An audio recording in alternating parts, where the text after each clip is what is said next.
Welcome to crime analysis. 5 సంవత్సరాల క్రితం సైబరాబాద్ లిమిట్స్లో ఒక పోలీస్ స్టేషన్ పరిధిలో నిండు గర్భిణి అత్యంత దారుణంగా హత్య చేశారు.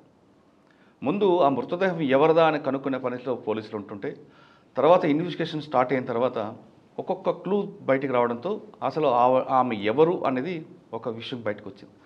తర్వాత పోలీసులు ఆమెను చంపిన వారు ఎవరు అనేది పట్టుకున్నారు. అందులో 4 వ్యక్తులు దొరికారు. ఆ 4కి కొద్ది రోజుల క్రితం కోర్టు 4కి జైలు శిక్ష తెచ్చింది. జైలు శిక్ష అంటే కాదు, వాళ్ళు చనిపోయే వరకు జైల్లో ఉండాలంటూ అత్యంత పవర్ఫుల్ స్టేట్మెంట్ ఇచ్చింది.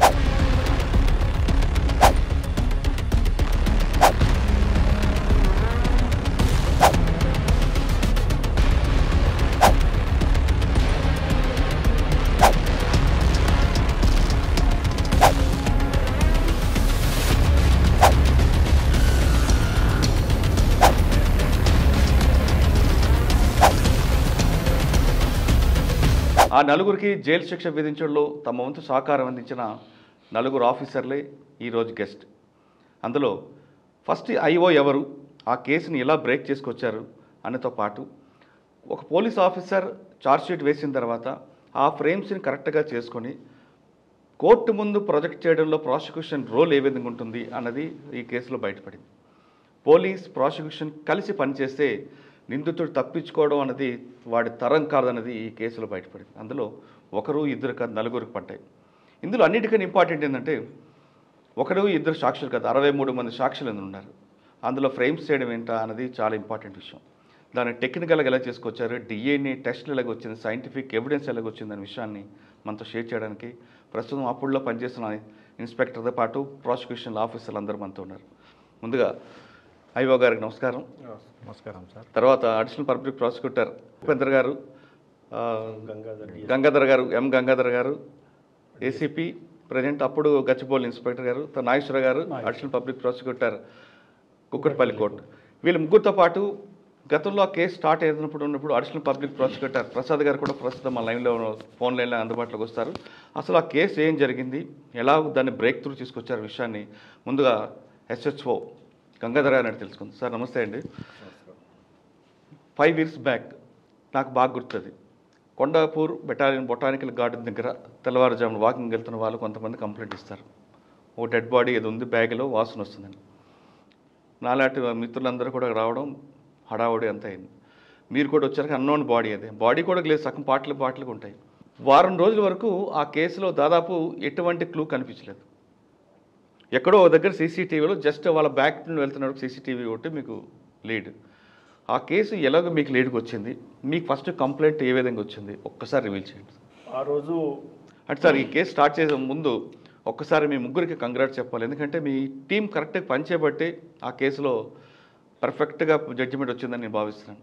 ముందుగా మీకు మీకు మీకు ఇందులో పనిచేసిన కానిస్టేబుల్ దగ్గర నుండి ప్రతి ఒక్కరు కూడా మా తరపున కంగ్రాట్స్ అండి. ఎందుకంటే మీరందరూ కూడా ఇదే విధంగా పనిచేస్తే తెలంగాణ రాష్ట్రంలో క్రైమ్ చేయాలంటే ఒక భయం అనేది, ఒక ప్యానిక్ అనేది క్రియేట్ అవుతుంది అనేది మా అభిప్రాయం. Thank you sir. Thank you so much for uprising all the points behalf of state and system. Thank you. చెప్పండి సార్, అసలు కేసు ఏం జరిగింది? 30 తారీఖు జనవరి 2018 కరెక్ట్గా 9 గంటలకు. ఆ రోజు నేను హాస్పిటల్ కాంటినెంటల్లో పని మీద ఉన్నాను. నాకు ఫోన్ వచ్చింది పోలీస్ స్టేషన్ నుంచి, ఒక కంప్లైంట్ వచ్చింది సార్ అని చెప్పి.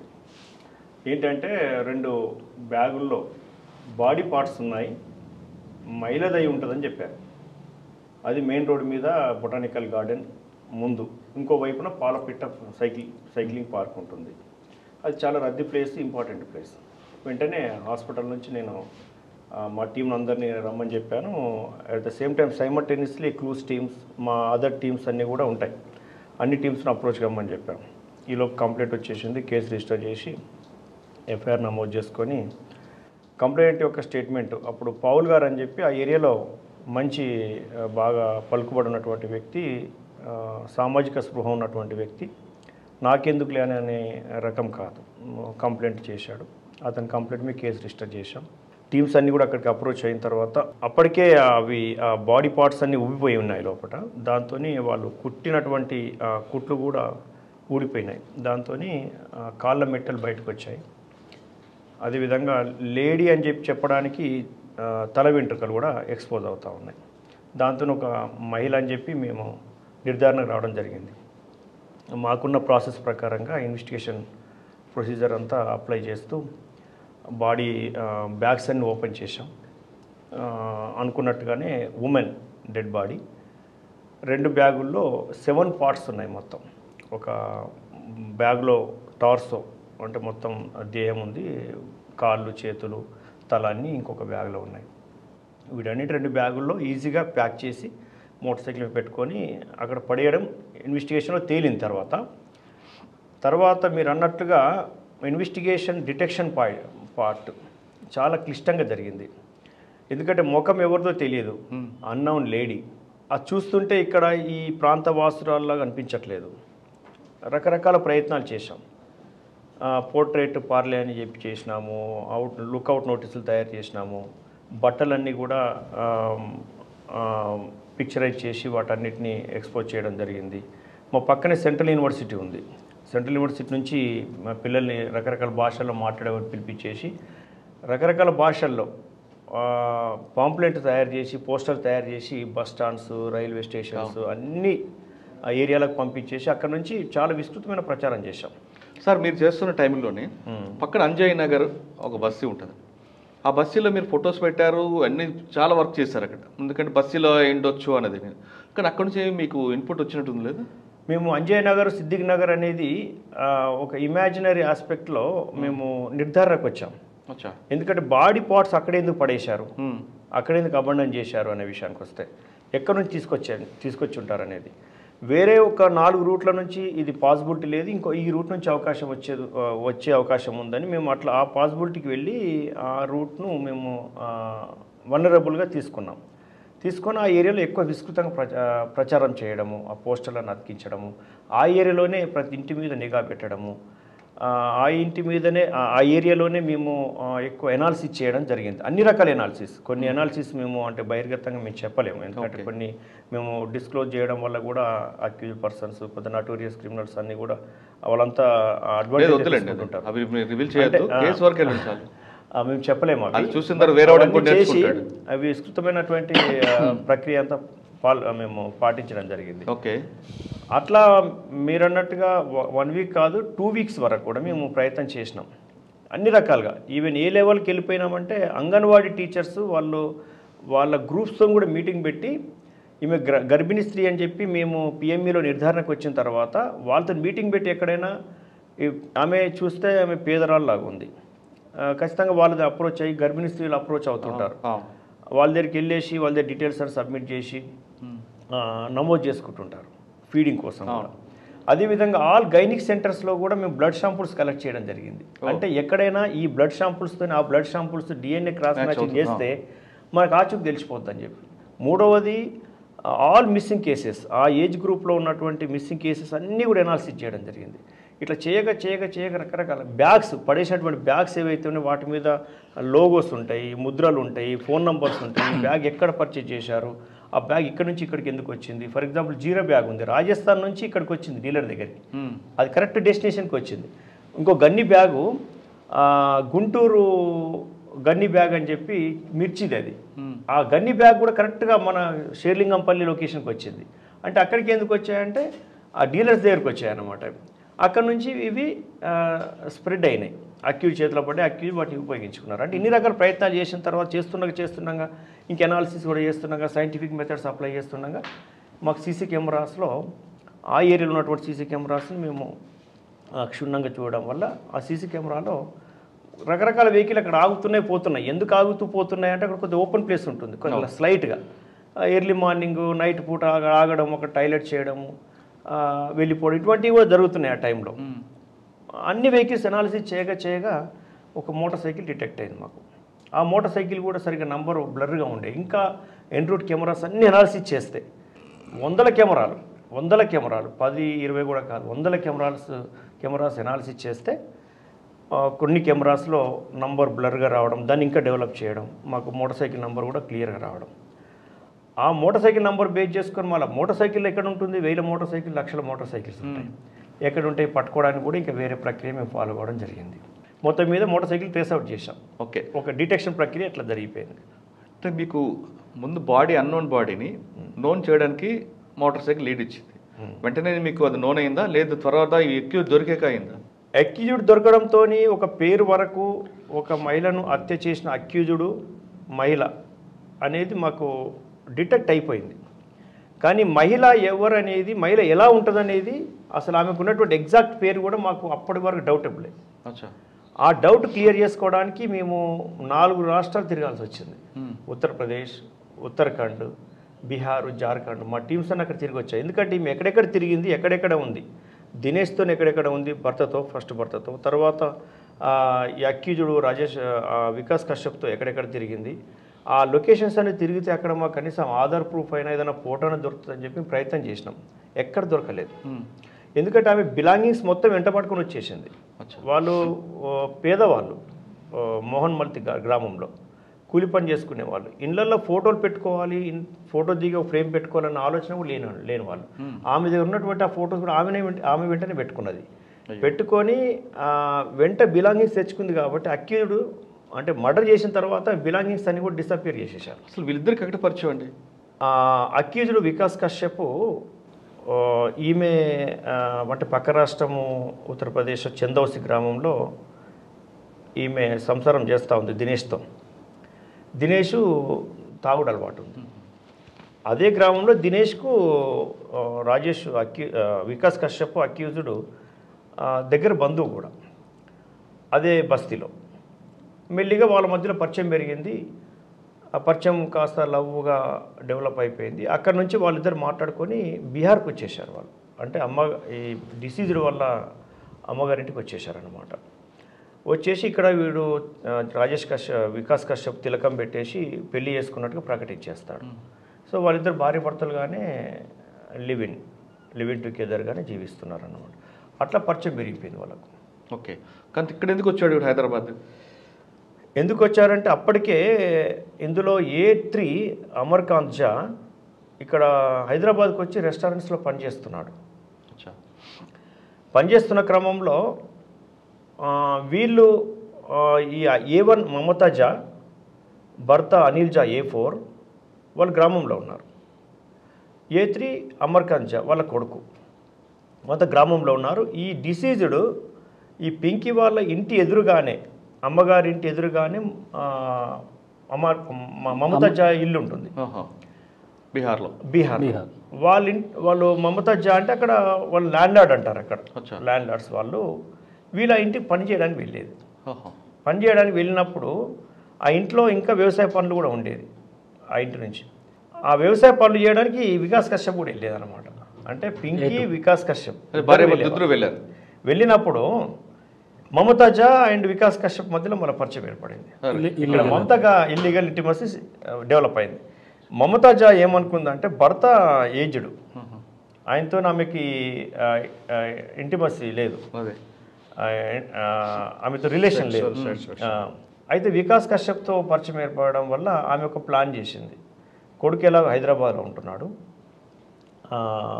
మేము కూడా హైదరాబాద్ షిఫ్ట్ అయితే వికాస్ కశ్యప్తో పాటు షిఫ్ట్ అయితే ఇక్కడికి వచ్చేసి అంతా కలిసి ఉండొచ్చు అని ఈ విషయం అక్కడ ఎవరికి చెప్పకుండానే ముందు వికాస్ కశ్యప్ని పంపించేసి ఇక్కడ కొడుకుతో పరిచయం చేయించి ఇక్కడ వీళ్ళు సెటిల్ అయిన తర్వాత మెల్లిగా మమతా జా అండ్ హస్బెండ్ వాళ్ళు కూడా వచ్చేస్తారు. వచ్చేసి ఇక్కడ పానీపూరి అండ్ ఇక ఇట్లా ఇటువంటి పనులు పెట్టుకొని ఇక్కడ జీవిస్తుంటారు అనమాట. ఒక సిద్దిక్ నగర్లో ఒక ఇల్లు కిరాయికి తీసుకొని ఓకే ఇక్కడ వీళ్ళు సెటిల్ అయిపోయారు. ఇక్కడ పని చేసుకుంటున్నారు ఒక 8 నెలలు 9 నెలలుగా చేసుకుంటూ ఉంటుంటే ఇంకా వికాస్ కశ్యప్ వెళ్ళిపోయాడు. ఇంకా ఆచూకీ ఎక్కడ ఉందని చెప్పి పింకీ వెతకడం మొదలుపెట్టి ఆమెకు తెలిసిన ఒక పవన్ అనే వ్యక్తి ద్వారా ఇన్ఫర్మేషన్ తీసుకొని, అంటే యూపీ అతను పవన్ అనే వ్యక్తి పరిచయం ఉన్నటువంటి పవన్తో ఆచూకీ తీసుకొని వికాస్ కశ్యప్ ఎక్కడ ఉంటుండో ఆచూకీ తీసుకొని అడ్రస్కి వచ్చేస్తుంది.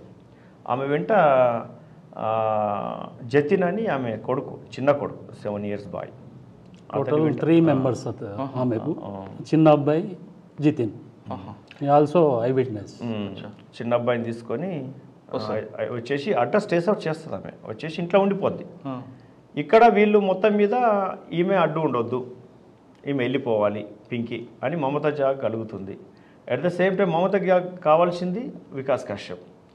అదే సమయంలో ప్రెగ్నెన్సీతో వస్తుంది. ప్రెగ్నెన్సీతో రావడం వల్ల ఈ వికాస్ కశ్యప్ కూడా ఒక పాయింట్ దొరుకుతుంది.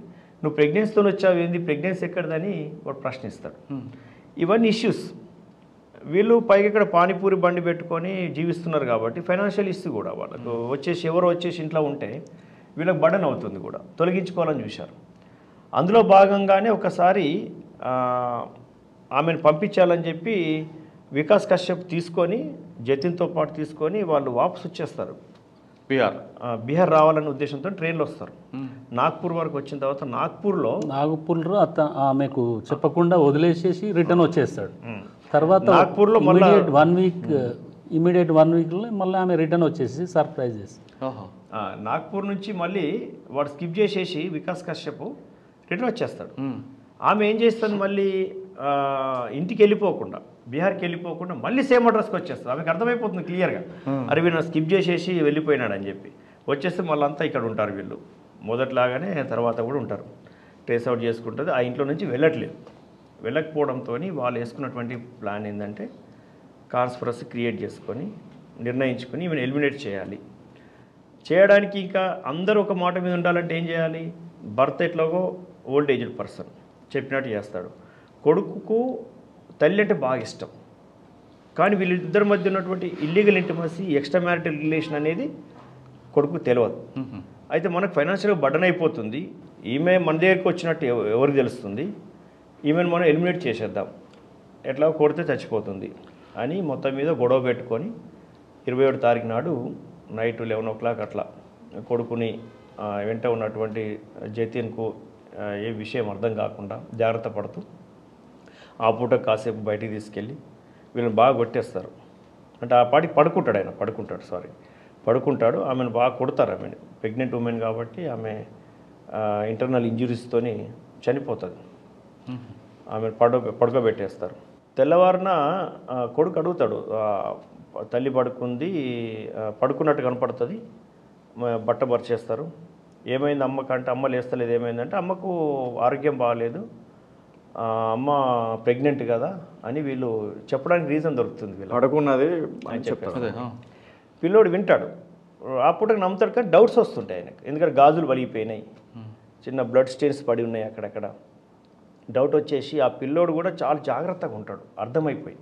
ఎందుకంటే నేను మా అమ్మని మీరు ఏం చేశారు అంటే 7 సంవత్సరాలు అంటే మాట్లాడడానికి అవకాశం ఉంది, క్వశ్చన్ చేయడానికి అవకాశం ఉంది, తెలివితేటలు ఉన్నాయి. మా అమ్మని మీరు ఏం చేశారని చెప్పి గొడవ పెట్టుకుంటే అబ్బాయిని కూడా ఏమో చేస్తారేమో అని అబ్బాయి డౌట్లో సైలెంట్గా ఉండిపోయాడు. చాలా జెంటిల్గా, చాలా జాగ్రత్తగా మెచ్చుకోవాలి అబ్బాయిని.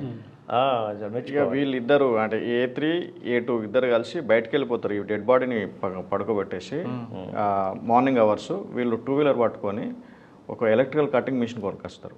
తర్వాత ఈ బాడీని ప్యాక్ చేయడం కోసం ప్లాస్టిక్ బ్యాగ్స్, గన్ని బ్యాగ్స్ ఒక 5 బ్యాగ్స్ తెచ్చుకుంటారు. తెలిసిన వాళ్ళ దగ్గర ఈ A2 ఒక దగ్గర పనిచేస్తాడు టిఫిన్ సెంటర్లో. అతని దగ్గరికి వెళ్ళి మాకు వేరే సామాన్లు ప్యాక్ చేసేది ఉంది, మాకు ఈ ప్లాస్టిక్ బ్యాగ్స్, గన్ని బ్యాగ్స్ కావాలంటే అతను 5 ఇస్తాడు.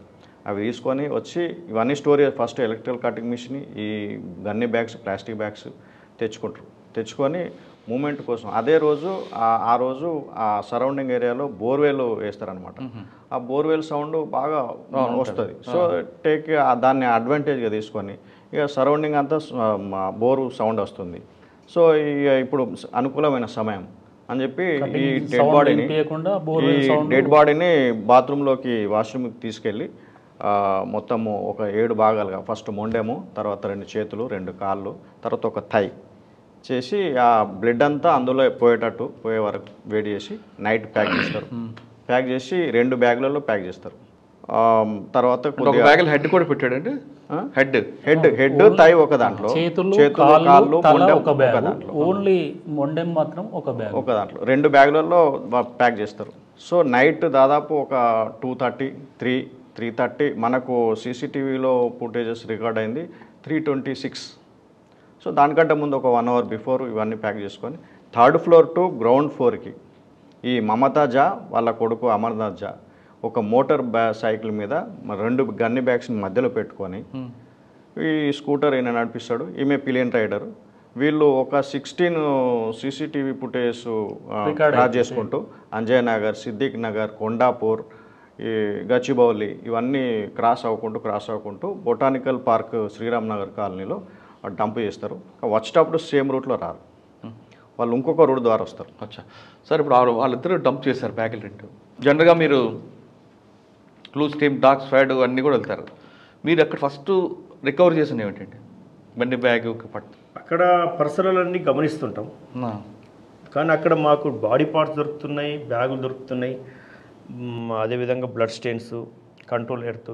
ఈ ఫిజికల్ ఎవిడెన్సెస్ కలెక్ట్ చేయడం మీదనే మా యొక్క కాన్సన్ట్రేషన్ ఉంటుంది. రైట్. తర్వాత సెకండ్ స్టేజ్లో ఆ చుట్టుపక్కల ఒక 100 మీటర్స్ 50 మీటర్స్ రేడియస్లో ఇంకేమైనా క్లూస్ దొరుకుతాయని చెప్పి సెకండరీ ఆస్పెక్ట్. రైట్. ఆ సెకండ్ ఫేజ్లో అవన్నీ ట్రై చేస్తున్నాం, కానీ అక్కడ మాకు ఏ క్లూస్ దొరకలేదు. Body parts, blood stains, tissues, ఈ కంట్రోల్ ఎర్త్ తప్ప ఏం దొరకలేదు.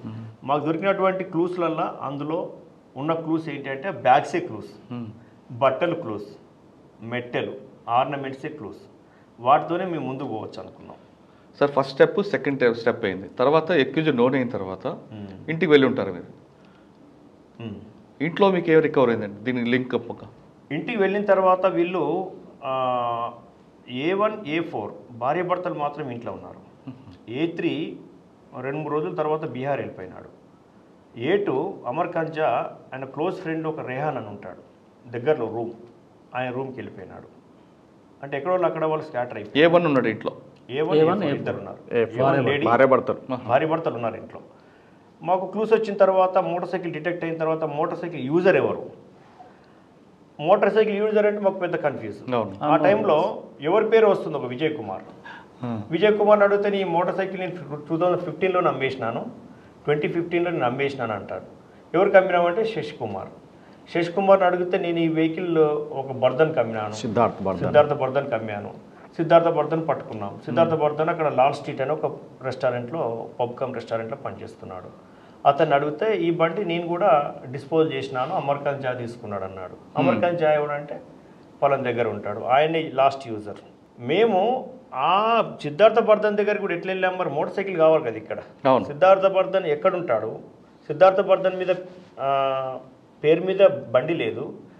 శశికుమార్ అనే వ్యక్తి అమ్మినంత మాత్రాన శశికుమార్ దగ్గర డీటెయిల్స్ లేవు. 2015లో అమ్మినాడు ఆయన.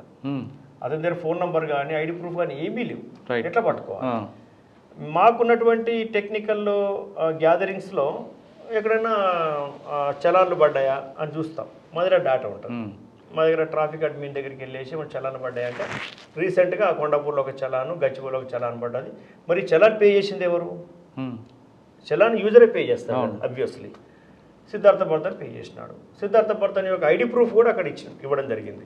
ఓకే, అది పట్టుకొని మేము ఆ డీటెయిల్స్తోని, అంటే వాడు ఆ చలానా ప్రూఫ్ పే చేయకపోతే దొరికేది కాదు, కొంచెం పెండింగ్ ఉంటుంది అన్నమాట. పెండింగ్ ఉంటుంది. అంటే ఇక్కడ ఒకటి గమనించాల్సింది ఏంటంటే అండి, పోలీస్ ప్రొఫెషనల్స్ కేసుని ఎలాంటి కేసునైనా కానీ వెనుకనో ముందు డిటెక్ట్ చేస్తారు. వెరీ రేర్ క్లోజ్ చేయడం అనేది జరుగుతుంది. డిటెక్షన్ అనేది పెద్ద విషయం కాదు, 100% అది. కాకపోతే కొద్దిగా వెనక ముందు అవుతుంది, లేట్ అవుతుంది. 2 వీక్స్ డిటెక్ట్ అయింది, 3 వీక్స్ అవుతుంది. అంతే, మీరు అన్నట్టు 3 వీక్స్ అవుతుంది. డిటెక్షన్ కాకుండా ఉండదు. అంటే 3 వీక్స్ కాదు, 4 వీక్స్ అయినా అక్కడ ఐఓకి ఒక ప్యాషన్ ఉండాలండి. ఎస్, ప్యాషన్ ఉన్న ఐఓ ఉంటేనే, ఆ సూపర్వైజర్ ఆఫీసర్ కూడా ఇంట్రెస్ట్ ఉంటేనే ఆ కేసు ముందుకు వెళ్తుంది. కానీ నేను చూసిన కేసుల్లో ఒక ఐఓకి నాకు ఎందుకులే అయిపోయింది, ట్రాన్స్ఫర్ అయిపోతున్నానని కొంతమంది ఉంటారు. మనకున్న కేసుల్లో ఇదో కేసు అని కొంతమంది అనుకుంటారు. ఎందుకంటే మీకున్న బందోబస్తులు చాలా వేరే వేరే యాక్టివిటీస్ ఉంటాయి కాబట్టి అందులో ఇది కలిసిపోవచ్చు అవకాశం ఉంటాయి. కానీ ప్యాషన్ అనేది ఇక్కడ ఇంపార్టెంట్. మీకు ఒక ప్యాషన్ ఉంది కాబట్టి దాని వెనక మీరు అప్పుడు సిపి గారు కూడా సజ్జనార్ గారు అనుకుంటా, లేదు సందీప్ షండిలే గారు. మీరు ఆ మాటకు నేను చెప్పదలుచుకుంది ఏంటంటే, గుర్తు చేసుకోవాల్సిందే, ఆ సమయంలో మా పోలీస్ స్టేషన్లో 12 టీముల్ని మేము ఆర్గనైజ్ చేయాల్సి వచ్చింది. 12 టీంలు ఆర్గనైజ్ చేశాం. ఒక సీనియర్ సబ్ ఇన్స్పెక్టర్, అప్పటికి 6 సబ్ ఇన్స్పెక్టర్స్ ఉన్నారు పోలీస్ స్టేషన్లో, ఒక డిఐ ఉన్నాడు, నేను ఎస్హెచ్ వైజ్ ఇన్స్పెక్టర్, ఒక సీనియర్ సబ్ ఇన్స్పెక్టర్ను పోలీస్ స్టేషన్లో పెట్టి ఎస్హెచ్ఓ బాధ్యతలు అప్పగించి పోలీస్ స్టేషన్లో ఉన్నటువంటి టోటల్ స్టాఫ్ మొత్తం బయటకు తీసుకొచ్చేసి టీమ్స్ అని డివైడ్ చేసి ఒక్కొక్క టాస్క్ ఒక్కొక్క టీంకి అప్పగించి వాళ్ళు ఎప్పుడు తిన్నారు ఎప్పుడు పడుకున్నారో కూడా తెలియని పరిస్థితి ఏర్పడింది 12 days 13 days. At the same time ఆ సమయంలో ఉన్నటువంటి సందీప్ షాండిలియా గారు సార్ టాస్క్ ఆఫీసర్ సార్ చాలా డీటెయిల్గా క్షుణ్ణంగా పోతుంటారు. సార్ ప్రతిదీ కూడా మైన్యూట్గా తీసుకుంటారు, చాలా మ్యాగ్నిఫిషెంట్. ఆ సమయంలో సార్ ఇచ్చినటువంటి సపోర్ట్ కూడా మాకు చాలా అమోఘం. సపోర్టివ్ టీమ్స్ సిసిఎస్ ఎస్ఓటి ఇవన్నీ ఉంటాయి, ఆ సపోర్ట్ కూడా మాకు దొరికింది. మొత్తం మీద మా దగ్గర ఉన్నటువంటి ఎస్ఐస్ ధర్మేష్ ఉండేవాడు, వెంకటేష్, ధర్మేష్, రాజేంద్ర, రాములు, వీళ్ళందరూ కూడా ఒక్కొక్కరు బాధ్యత వాళ్ళు వహించి వాళ్ళ బాధ్యతలు వాళ్ళు వహించి అప్పగించిన ప్రకారంగా అన్ని రకాల టెక్నికల్ ఎవిడెన్సెస్ కలెక్ట్ చేసుకుంటూ ముందు పోవడం జరిగింది. కానీ ఒకటే ఏమనిపించింది, ఏదైనా కానీ మీరు అన్నట్టు అప్పుడే ఒక కేసు టోలీ చౌకీలో సూట్ కేసులో బాడీ పార్ట్స్ పెట్టారు. ఆ కేసు అన్నౌన్గా ఉండిపోయింది. మైదీపట్నం రైతు బజార్ దగ్గర ఉంటుంది. ఎస్ రైతు బజార్ దగ్గర ఆ కేసుతో పోల్చడం జరుగుతుంది. స్క్రోలింగ్ కూడా వస్తున్నాయి, స్టోరీలు కూడా వస్తూ ఉన్నాయి, బ్రేకింగ్ న్యూస్ కూడా వస్తున్నాయి. టోలీ చౌకీ మెహదీపట్నం కేసు లాగానే ఈ కేసు కూడా ఎండ్ అవుతుంది అని వస్తుంది. డైలీ ఎవ్రీడే ప్రెషర్ ఉంది మీడియా. ఆ కేసు చేసిన వ్యక్తి తర్వాత లేడు, ఆ కేసు వేరే కేసులో వెళ్ళిపోయింది అది. కానీ ఆ మిస్టరీ ఉండిపోయింది, ఇప్పటికీ ఉంది. అది ఉండిపోయింది. బాడీ మైదీపట్నం రైతు బజార్ ఎదురుగా ఉంటుంది. అన్డిటెక్టెడ్ కేసు కానీ ఈ కేసులో ఈ సిద్ధార్థ్ బర్ధన్ పర్టికులర్స్ అక్యూన్ పర్టికులర్స్ చెప్పిన తర్వాత ఇమీడియట్గా పోలీస్ అంతా సిద్ధార్థ్ బర్ధన్ ఉండే ఇంటికి వెళ్ళిపోతే అప్పటికే అక్యూన్ ఇంటికి వెళ్ళిపోతారు. A3 ఈ సిద్ధార్థ్ బర్ధన్ దగ్గర పనిచేస్తాడు. సో ఆ పర్టికులర్స్ అన్నీ A3కి సంబంధించి తెలుసు కనుక ఇమీడియట్గా ఆ పర్టికులర్స్ చెప్తారు, ఇంటి అడ్రస్ చెప్తాడు. అతన్ని పట్టుకొని ఈ ఎక్కడైతే మర్డర్ జరిగిందో పింకిది ఆ ఇంటికి వెళ్తారు. అది 3rd floor. పోయేసరికి అక్కడ A1 మమతాజా తర్వాత హస్బెండ్ అనిల్ ఇద్దరు ఉంటారు. సో అక్కడ వాళ్ళని కస్టడీలో తీసుకొని కన్ఫెషన్లో అన్ని చెప్పిన తర్వాత పంచుల సమక్షంలో ఎలక్ట్రికల్ కటింగ్ మిషన్, తర్వాత అక్కడ ఈ వాల్స్ మీద పడ్డ బ్లడ్ స్టెయిన్స్, వాష్రూమ్లో ఉన్న జాలి ఉంటుంది కదా, ఈ వాటర్ పోతుంది కదా, దాన్ని కూడా సీజ్ చేసాం. ఎందుకంటే దాని మీద బ్లడ్ శాంపిల్స్ ఉన్నాయి, హాల్లో బ్లడ్ శాంపిల్స్ ఉన్నాయి. ఇవన్నీ కలెక్ట్ చేసాను. నెక్స్ట్ A3 అడ్రస్ ఆల్రెడీ అక్కడ బీహార్ వెళ్ళిపోయింది కదా, పోలీస్ ఫోర్స్ బీహార్లో అరెస్ట్ చేయడానికి తీసుకెళ్ళింది. తర్వాత వీళ్ళిద్దరిని A3 వచ్చిన తర్వాత A3ని అరెస్ట్ చేస్తారు. సేమ్ పోలీస్ స్టేషన్లో ఇతన్ని ఇంట్రాగేషన్ చేసే సమయంలో A2 అడ్రస్ కూడా దొరుకుతుంది. ఎవరైతే రెహాన్ అనే వ్యక్తి ఇంట్లో ఉంటాడు, సో అక్కడి నుంచి వెళ్ళి అరెస్ట్ చేస్తారు. తీసుకొని పోలీస్ స్టేషన్లో వచ్చి వాళ్ళిద్దరిని ఇంటర్వ్యూ మొత్తం చెప్తారు. ఈ A3 ఈ బండి పర్టికులర్స్ ఎక్కడంటే MMTS లోకాలిటీలో చెట్ల పొదలలో వీళ్ళు వాడిన బట్టలు ఒక బ్యాగ్లో పెట్టేస్తారు. తర్వాత ఒక హెల్మెట్, బైక్, ఈ కేసులో యూజ్ చేసిన బైక్ 2-wheeler దాన్ని సీజ్ చేస్తారు. సార్ ఇవన్నీ సీజ్ చేశారు. కానీ అబ్బాయి ఎక్కడ ఉన్నాడు అంటే అప్పుడు?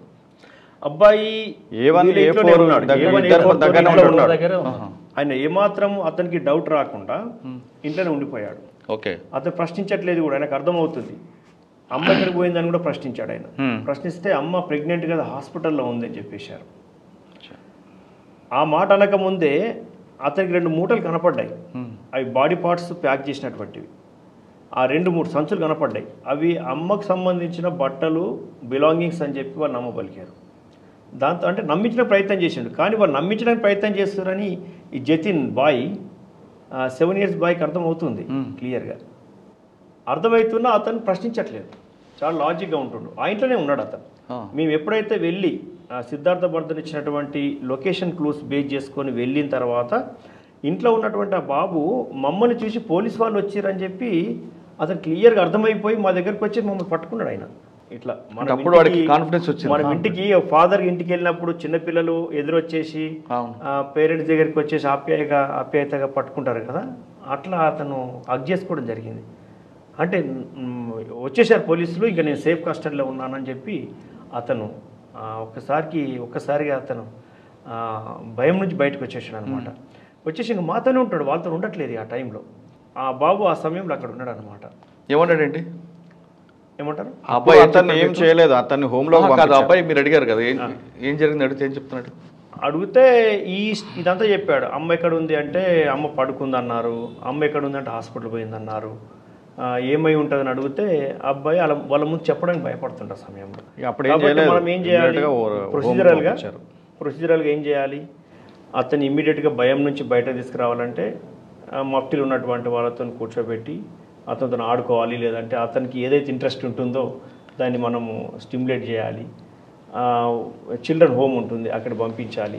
ఇవన్నీ చేయడం జరిగింది. మన భరోసా సెంటర్ ఉంటుండే కొండాపూర్ హాస్పిటల్ ప్రీమిసెస్లో, భరోసా సెంటర్లో పెట్టి అతన్ని పూర్తిగా నార్మలైజ్ చేసి విషయం అంతా అడగడం జరిగింది. అడిగి స్టేట్మెంట్ కూడా రికార్డ్ చేశాం. సేమ్ అది కూడా కోర్టులో సాక్ష్యం చెప్పేటప్పుడు కూడా అదే విధంగా. సార్ ఇప్పుడు మీరు అంతా స్టేట్మెంట్ తీసుకొచ్చారు, ప్రెస్ మీట్ పెట్టారు, రిమైండ్ చేశారు, కానీ తర్వాత ఆయన బెయిల్కి కూడా రాకుండా మీరు చాలాసార్లు అపోజ్ చేసినట్లున్నారు. నాకు బాగా గుర్తుంది, 18 సార్లు 18 టైమ్స్ వాళ్ళు, 6 టైమ్స్ హైకోర్టులో మళ్ళీ ఛాలెంజ్ చేశారు. టోటల్ నేనే ఉన్నాను, 18 టైమ్స్ నేనే. మళ్ళీ ప్లస్ ట్రయల్ స్టేజ్లో కూడా ఒక 4 to 6 టైమ్స్ మళ్ళీ ఫైల్ చేశారు. కౌన్సిల్ చేంజ్ అయిన తర్వాత కూడా మళ్ళీ ట్రయల్ స్టేజ్లో కూడా బెయిల్ అప్లికేషన్ చేయడము. నాకు అంటే బాగా గుర్తుంది ఏంటంటే, వాళ్ళు హైకోర్టులో ఫైల్ చేసినప్పుడు నేను పర్సనల్గా ఫైల్ తీసుకెళ్ళి, ఈవెన్ నాకు ట్రాన్స్ఫర్ అయినప్పటికి కూడా అక్కడ నుంచి ఎలక్షన్ కోడ్లో ట్రాన్స్ఫర్ అయినప్పటికి కూడా బెయిల్ అపోజ్ పిటిషన్స్ నేనే తయారు చేసుకోవడం, నేనే సబ్మిట్ చేయడము, పర్సూట్ చేయడం జరిగింది. అంటే ఆ కేసు యొక్క క్యూరియాసిటీ, ఆ డీటెయిల్స్ అవన్నీ మన దగ్గర ఉన్నాయి కాబట్టి మనం అటెండ్ అయితే బాగుంటుందని చెప్పి అటెండ్ కావడము. ప్రతిసారి మ్యాక్సిమం వచ్చేది. ఆ స్టేషన్లో పని చేయకుండా కానీ ఆల్రెడీ ట్రాన్స్ఫర్ అయింది, అప్పటికి ట్రాన్స్ఫర్ అయిపోయిన సందర్భాల్లో కూడా నెంబర్ ఆఫ్ టైమ్స్ మా కోర్టుకు రావడం జరిగింది. సార్ ఆ కేసులో ఫస్ట్ పీపీగా ఉన్న ప్రసాద్ గారు ప్రస్తుతం మా లైన్లో ఉన్నారు. ప్రసాద్ గారు నడితే. ప్రసాద్ గారు నమస్తే అండి. నమస్కారం అండి. సార్ ఇప్పుడు షూట్లో ఉన్నాం, మీతో పాటు ఉపేందర్ గారు, ఐఓ గంగాధర్ గారు, ఏసీపీ గారు, నాగేశ్వర గారు ఉన్నారు. అందరికీ కంగ్రాచులేషన్స్ అండి ముందుగా. సార్ నాగేశ్వర గారు, గంగాధర్ గారు చెప్తున్నారు ఈ కేసులో ఫస్ట్ చాలా మంది విట్నెస్ క్రాస్ ఎగ్జామ్ చేసింది ప్రసాద్ గారు అని. ఓకే, ఒక్కసారి ఆ కేసు గురించి కొంచెం బ్రీఫ్గా చెప్పండి. అంటే మీ రోల్ ఎక్కడికి వచ్చింది? యాక్చువల్గా ఈ 2020 ఇయర్లో అరౌండ్ నవంబర్లో ఈ కేసు నాకు స్పెషల్ పబ్లిక్ ప్రాసిక్యూటర్గా అపాయింట్ చేశారండి. ఓకే. అప్పుడు సిపిఆర్ స్పెషల్ ఇంట్రెస్ట్ తీసుకొని ఫస్ట్ డే డైరెక్ట్ సిపిఆర్ కూడా ఈ కోర్టు ప్రొసీడింగ్స్ లో వాళ్ళు అటెండ్ అయ్యారు. ముఖ్యంగా ఈ కేసు ఏంటంటే first dead body with pieces botanical garden దగ్గర కేసు అంతా ఉంది. మీ రోల్ ఎక్కడ స్టార్ట్ అయింది? మీరు ఎలాగ విట్నెస్ క్రాస్ ఎగ్జామ్ చేశారు? ఆల్మోస్ట్ 64 విట్నెసెస్ లో మొత్తం 65 విట్నెస్ ఎగ్జామిన్ అయితే అందులో 64 witnesses 64th witness chief examination వరకు నేను చేశానండి.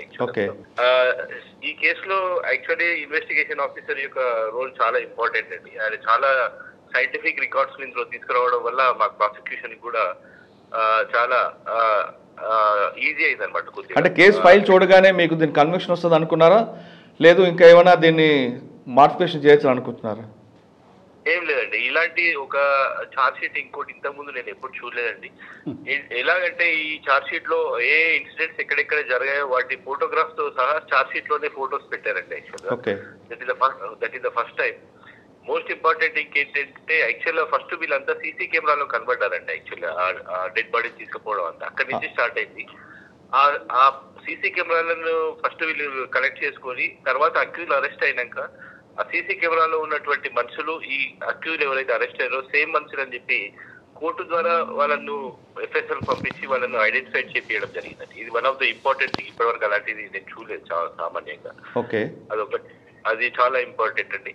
ఇంకోటి ఈ మనం అన్ని కేసెస్ లో కన్ఫెషన్ స్టేట్మెంట్ ఎవరు విఆర్ఓ తీసుకొచ్చి వాళ్ళతోటి మనము కన్ఫెషన్ స్టేట్మెంట్ ఇప్పిస్తుంటాం. ఇక్కడ జరిగిన ముఖ్యమైన విషయం ఏంటంటే IOR video recording of confession statement చేశారండి. One of the important issue అండి. ఇది చాలా ముఖ్యమైన విషయం. యాక్చువల్గా అక్యూజ్ యూజ్ చేసినటువంటి మోటార్ బైక్, ఇంకోటి అక్యూజ్ యూజ్ చేసినటువంటి మిషన్ అండి. మేజర్ గా అతడు ఎక్కడ పర్చేజ్ చేస్తాడో దాన్ని వీడియోగ్రాఫ్ అక్యూజ్ తీసుకెళ్లేటప్పుడు వీడియోగ్రాఫ్ చేయడము, అక్యూడ్ ఏ బండి మీద అయితే ఆ డెడ్ బాడీ తీసుకుపోయారో ఆ బైక్ చూపెట్టేటప్పుడు కూడా వీళ్ళు వీడియో రికార్డింగ్ చేయడం జరిగింది. That is the most important evidence. అంటే సీన్ రీకన్స్ట్రక్షన్ అంత కంప్లీట్గా వీడియో ఉందంటారు? ఉందండి, క్లియర్ కంప్లీట్ ఉందండి వీడియో. అంటే సాధారణంగా కన్ఫెక్షన్ చేస్తున్నప్పుడు పోలీసులు భయపడి చెప్పామని కొంతమంది చెప్తుంటారు, అటువంటి లేదా మీకు ఎక్కడ ఎదురుపడలేదా? ఈ కేసు విషయంలో అలాంటి స్కోప్ ఇవ్వకుండా ఇన్వెస్టిగేషన్ ఆఫీసర్ గారు చాలా జాగ్రత్త పడ్డారు. ఇంకోటి, ఎప్పుడైతే ఈ వీడియో రికార్డ్ ఉందో వేరే వాళ్ళకి కూడా ఇలాంటి ఇప్పుడు జడ్జి గారికి కూడా చాలా ఈజీ అవుతుందండి కన్ఫెక్షన్ ఇచ్చేటప్పుడు. ఆ జెన్యునిటీ ఆఫ్ ద ఇన్వెస్టిగేషన్ అక్కడ కనబడుతుందండి, అది చాలా ఇంపార్టెంట్ అండి. ఓకే. ఇంకొకటి ఏంటంటే బ్లడ్ స్ట్రెయిన్స్ కలిపడ్డాయి. ఐఓ గారికి ఏంటంటే డెడ్ బాడీ ఐడెంటిఫై చేయడం కూడా చాలా కష్టంగా ఉండే యాక్చువల్ ఫస్ట్ లో.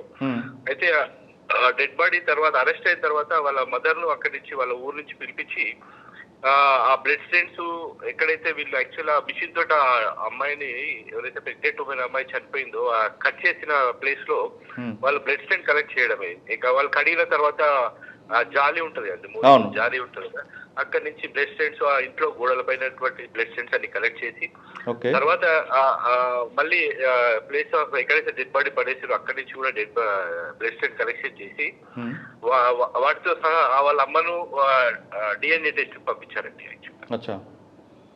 అక్కడ అది కూడా క్లియర్ గా మ్యాచ్ అయిందండి, వన్ ఆఫ్ ది ఇంపార్టెంట్.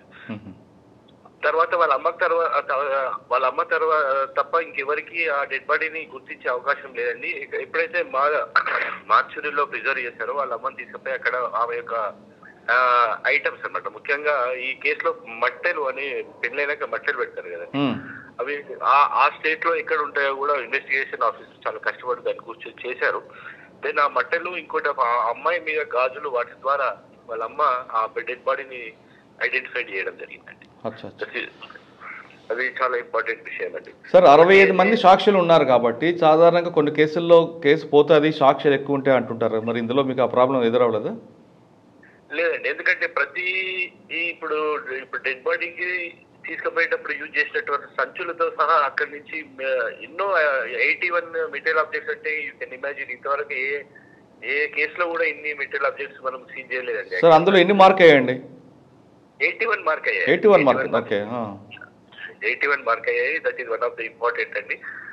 అసలు ఈ కేసులో ఎక్కడ కూడా డిఫెన్స్ స్కోప్ ఇవ్వకుండా ప్రతి విషయంలో అన్ని జాగ్రత్తలు తీసుకొని ప్రతి ఒక్క ఇంకోటి ఏంటంటే మనకి విట్నెసెస్ కూడా చాలా సపోర్ట్ చేశారండి, దానికోసం చాలా జాగ్రత్త పడ్డారు. ఇంకోటి ఏంటంటే ఐఓ ప్రతి కేసు హియరింగ్ వచ్చి అక్కడ కోఆర్డినేట్ చేయడము పీపీ తోటి అనేది మాకు చాలా హెల్ప్ఫుల్ గా ఉండేది. It is a team work అండి. అక్కడ ఉన్నటువంటి ఇద్దరు పబ్లిక్ ప్రాసిక్యూటర్, మన ఐఓ గారు, ఇంకోటి ఇందులో ఒక నరసింహ ఒక హెడ్ కానిస్టేబుల్ అండి, అతను సీన్ ఆఫ్ అఫెన్స్ లో ఎక్కడెక్కడైతే ఉంటేనే పాపం నాకు ఎప్పుడైతే నేను ప్రాసిక్యూషన్ చేసేటప్పుడు ఏ ప్లేస్ లో ఎక్కడెక్కడ రికవరీ అయ్యాయన్న విషయం అతను చూపెడుతూ చాలా హెల్ప్ఫుల్ గా చేశారు. తర్వాత రవికుమార్ అనే ఒక కోర్ట్ కానిస్టేబుల్ కూడా చాలా హెల్ప్ఫుల్ గా ఉండేయండి, ఎందుకంటే రవికుమార్ అని సిడిఓ అండి కోర్ట్ కానిస్టేబుల్. తను ఇంకోటి నవీన్ రెడ్డి అని ఒక ఎస్ఐ గారు ఉండే, అంటే అప్పుడు బ్రీఫింగ్ ఆఫీసర్ అతను వచ్చారు రెగ్యులర్ గా. వీళ్ళందరూ ఉన్నాయి. ఐఓ గారు మాత్రం regular almost all days he was attended win the case was going. Right. Team effort and congratulations to all the officers. Okay అండి, థ్యాంక్ యూ ప్రసాద్ గారు. Thank you very much. Sir, ఈ case అనేది మీ ఒక్కరిదాని కాదు, total team work. అంటే constable దగ్గర నుండి PP వరకు, APP వరకు అందరూ పనిచేపట్టి కేసు వచ్చిందంటారు. ఇప్పుడు ఈ కేసులో కానిస్టేబుల్ కూడా ప్రవీణ్ అనే ఒక వ్యక్తి కోర్ట్ కానిస్టేబుల్ చాలా వర్క్ చేశారు. ఆయన ఏమన్నారు ఒకసారి విద్దాం. సార్, ఇంతకుముందు వచ్చేసి గంగాధర్ ఇన్స్పెక్టర్ గారు ఉండే, దాంతోపాటు వచ్చేసి నరసింహులు ఎంసీ కానిస్టేబుల్ ఉండే, అతనితో పాటు వచ్చేసి రైటర్లు వాళ్ళందరూ దాన్ని అన్నోన్ డెడ్ బాడీగా తీసుకున్నప్పుడు ఏం చేసిరంటే దాన్ని ఆ బాడీ అన్నోన్ డెడ్ బాడీ ఉన్నందుకు దాన్ని తీసుకొని నడిపిస్తూ ఉండనమాట. అయితే అప్పుడు ఇన్స్పెక్టర్ వచ్చేసి గంగాధర్ ఇన్స్పెక్టర్ ఉండే, అతను వచ్చేసి దాన్ని మొత్తానికి క్లూస్ టీమ్ సహాయంతో దాన్ని మొత్తం డెడ్ బాడీని మొత్తాన్ని తీసుకెళ్ళి ప్రిజర్వ్ చేసి దాన్ని కాల్ డీటా ప్రకారం కానీ బైక్. అంటే ఆ కేసులో మీ రోల్ ఏంటి? మేము వచ్చేసి ప్రజెంట్ వచ్చేసి అంతకుముందు వచ్చేసి కోర్ట్ కానిస్టేబుల్గా రవి ఉండే, అతని తర్వాత వచ్చేసి మేము ఛార్జ్ తీసుకున్నాక 2022 నుండి నేను కేసు చూస్తూ ఉన్నాను. అప్పటి నుండి వచ్చేసి రవి గారు వచ్చేసి క్లోజ్ చేసినాక దాని కంటిన్యూ నేను చేసుకుంటూ వచ్చాను. దాని తర్వాత ఐఓ గారు ఎవిడెన్స్తో వచ్చినప్పుడు అతనికి వాళ్ళకి బెయిల్ రాకుండా మనము ప్రొటెక్ట్ చేయడము, వాళ్ళు వచ్చినప్పట్లో ప్రతిదాని డేట్ను ఐఆర్ ఆఫీసర్ ఇన్స్ట్రక్షన్ తీసుకుంటూ వాళ్ళకు మేము కోర్టు ప్రొటెక్షన్ ఇచ్చుకుంటూ కోర్టు వాళ్ళ ఉత్తర్వులు పాటిస్తూ ఆఫీసర్స్ కూడా మేము చెప్పుకుంటూ వచ్చేవాళ్ళము. ప్రతి విషయాన్ని అప్డేట్ చేసుకుంటూ సీఎం యాప్ కానీ మా సిపి గారి ఇన్స్ట్రక్షన్స్ కానీ సిసిఆర్బి ఇన్స్పెక్టర్లు కానీ వాళ్ళు చెప్పిన ప్రతి మాటను మేము కంటిన్యూ చేసుకుంటూ పింకీ కేసును మనం రన్ చేసుకుంటూ వచ్చినాం. దాంతోపాటు ఐఓ గారి ఎక్కడైతే ఎవిడెన్స్కి వచ్చారో అప్పుడు ప్రాపర్టీస్ మొత్తాన్ని కోర్టుకు డిపాజిట్ చేయడం కానీ ఆ ప్రాపర్టీస్ ఏమేమి ఉన్నాయో దానికి వాళ్ళ బ్లడ్ అంటిన బట్టలు కానీ డిఎన్ఏ టెస్ట్ కానీ వాళ్ళ పింకీకి సంబంధించిన గాజులు పట్టీలు అవన్నీ కూడా మేము కోర్టులో కరెక్ట్ టైంలో కరెక్ట్ ప్రొడ్యూస్ చేయడం వల్ల మా పీపీ సార్ వాళ్ళు కూడా మాకు సపోర్ట్ చేయడం వల్ల మేము ఆ కేసును కొంచెం చేంజ్ చేయడానికి ఆ కేసు కన్విక్షన్ కావడానికి బాగా సపోర్ట్ అయ్యింది. 65 మందికి సాక్షులను గ్యాదర్ చేయడానికి మా సిపి సార్ చాలా కృషి చేసి సమన్ కానిస్టేబుల్ని కానీ దాంతోపాటు వచ్చేసి వీళ్ళకి ఎవరైతే కావాలో అంటే ఎట్టి పరిస్థితుల్లో వాళ్ళని ఖచ్చితంగా ప్రొవైడ్ చేయాలని చెప్పి బీహార్కి నుంచి వచ్చే వాళ్ళ పింకీ వాళ్ళ మదర్ కానీ వాళ్ళ కొడుకు కానీ వాళ్ళు ఉన్నప్పుడు వాళ్ళని వచ్చేసి ఖచ్చితంగా వాళ్ళని తీసుకురావాలని చెప్పేసి ఒక టీంను పంపించి అక్కడికి తీసుకొచ్చి ఇక్కడ 2-3 డేస్ నుంచి వాళ్ళను ప్రొటెక్ట్ చేసుకుంటూ ఎవిడెన్స్ చేయించినాం సార్. అందులో అయితే లాస్ట్కి వచ్చిన మన లోకల్ వాళ్ళు ఎవరైతున్నారో వాళ్ళు ఖచ్చితంగా సమన్ సర్వ్ చేసి ఇన్స్పెక్టర్ గారు వాళ్ళను ఖచ్చితంగా వాళ్ళని వెహికల్ పైన తీసుకొచ్చి మరి వాళ్ళను ప్రొటెక్ట్ చేసుకుంటూ వాళ్ళని బ్రీఫింగ్ చేసుకుంటూ పీపీ గారి ఆధ్వర్యంలో మనము ఎవిడెన్స్ చేయించడం సార్. చాలా హ్యాపీగా ఉంది సార్. ఎందుకంటే ఒక ప్రెగ్నెంట్ లేడీ చనిపోవడం వల్ల పబ్లిక్లో చాలా నమ్మకం వస్తుంది. గట్టి నమ్మకంతో మేమందరం టీం వర్క్ మా సుపీరియర్ ఆఫీసర్స్ కానీ మా ఇన్స్పెక్టర్ గారు కానీ ఇప్పుడు ఉన్న ప్రజెంట్ ఇన్స్పెక్టర్ గారు కానీ కంటిన్యూ ఫాలోఅప్ చేయడం కానీ ఆ కేసు గురించి ప్రతి విషయాన్ని ఎప్పటికప్పుడు ఐఆర్ ఆఫీసర్కి చెప్పడం కానీ ఇంకోటి వచ్చేసి మా పోలీస్ స్టేషన్ సరౌండింగ్లో మంచి గట్టి విశ్వాసంతో అంటే పబ్లిక్ మంచి కాన్ఫిడెన్స్ వచ్చిందని నమ్ముతున్నాం సార్. ప్రవీణ్ మాటలు విన్నాం సార్ ఇంతవరకు. సార్ ఈ కేసు మొత్తం అంతా చార్జ్ షీట్ వేశారు, అంతా తీసుకొచ్చిన తర్వాత ఇంకా వీల్ రోల్స్ ప్రారంభమైంది. పీపీ గారు ఆల్రెడీ ప్రసాద్ గారు మాట్లాడారు. సెకండ్ మీ స్టేజ్కి వచ్చినట్లుంది. ఒకసారి మీది చెప్పండి సార్. అంటే ఫైల్ చూడగానే మీకు ఏమనిపించింది చెప్పండి. సక్సెస్ అవుతాం అనుకున్నారా లేదు ఇందులో ఏమైనా?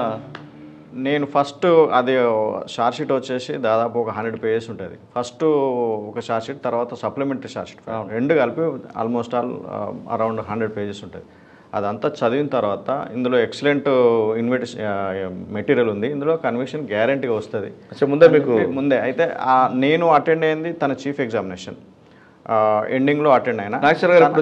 నాగేశ్వరరావు సారు స్టార్టింగ్ నుంచి వెళ్ళి ఇప్పుడు ఆ పీపీ గారు నాగేశ్వరరావు పీపీ గారు ఇద్దరు కలిసి నడిపించారు. Bail charge sheet file incident నుంచి స్టార్ట్, బెయిల్ అప్లికేషన్ నుంచి స్టార్ట్ మాది.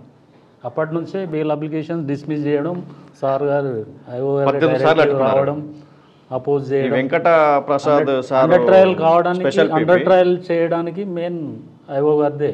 ఓకే సార్, ఆ కేసులో డిఫెన్స్ లైన్ ఏంటండి? Defence councils number of change అయ్యారు. ఫస్ట్ స్టార్టింగ్ మేము ట్రయల్ చేసేటప్పుడు లేడీ డిఫెన్స్ బ్రహ్మరాంబ అనేసి ఉండే, ఆమె ఆల్మోస్ట్ 25 విట్నెస్ పైన చేసింది ఆమె.